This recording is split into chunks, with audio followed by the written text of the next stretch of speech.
Chapitre 21. Vertu vaut mieux que science. Moins de dogmes, moins de disputes, et moins de disputes, moins de malheurs. Si cela n'est pas vrai, j'ai tort. La religion est instituée pour nous rendre heureux dans cette vie et dans l'autre. Que faut-il pour être heureux dans la vie à venir? Être juste. Pour être heureux dans celle-ci, autant que le permet la misère de notre nature, que faut-il? Être indulgent. Ce serait le comble de la folie de prétendre amener tous les hommes à penser d'une manière uniforme sur la métaphysique. On pourrait beaucoup plus aisément subjuguer l'univers entier par les armes que subjuguer tous les esprits d'une seule ville.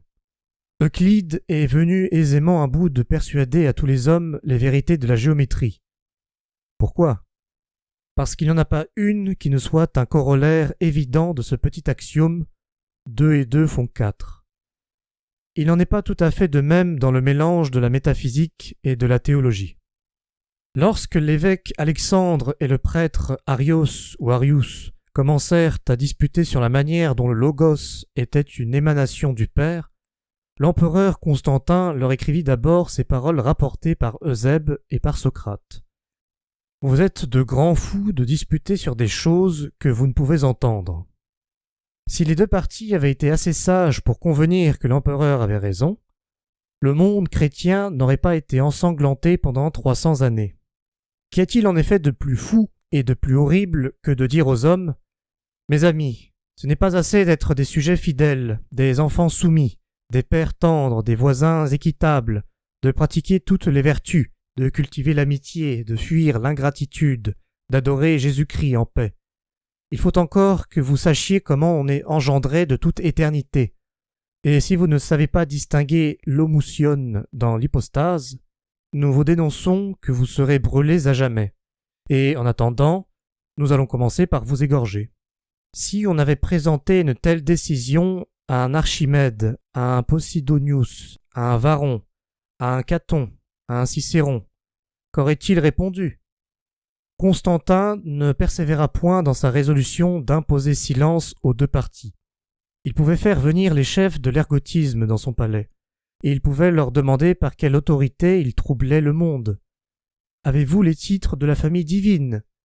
Que vous importe que le Logos soit fait ou engendré, pourvu qu'on lui soit fidèle, pourvu qu'on prêche une bonne morale et qu'on la pratique si on peut. J'ai commis bien des fautes dans ma vie, et vous aussi.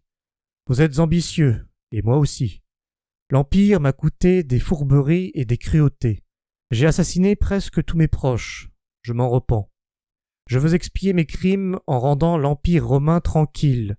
Ne m'empêchez pas de faire le seul bien que puisse faire oublier mes anciennes barbaries. Aidez-moi à finir mes jours en paix. Peut-être n'aurait-il rien gagné sur les disputeurs, peut-être fut-il flatté de présider un concile en long habit rouge, la tête chargée de pierreries. Voilà pourtant ce qui ouvrit la porte à tous ces fléaux qui vinrent de l'Asie inonder l'Occident. Il sortit de chaque verset contesté une furie armée d'un sophisme et d'un poignard, qui rendit tous les hommes insensés et cruels. Les Huns, les Hérules, les Goths et les Vandales, qui y survinrent, firent infiniment moins de mal, et le plus grand qu'ils firent fut de se prêter enfin eux-mêmes à ces disputes fatales.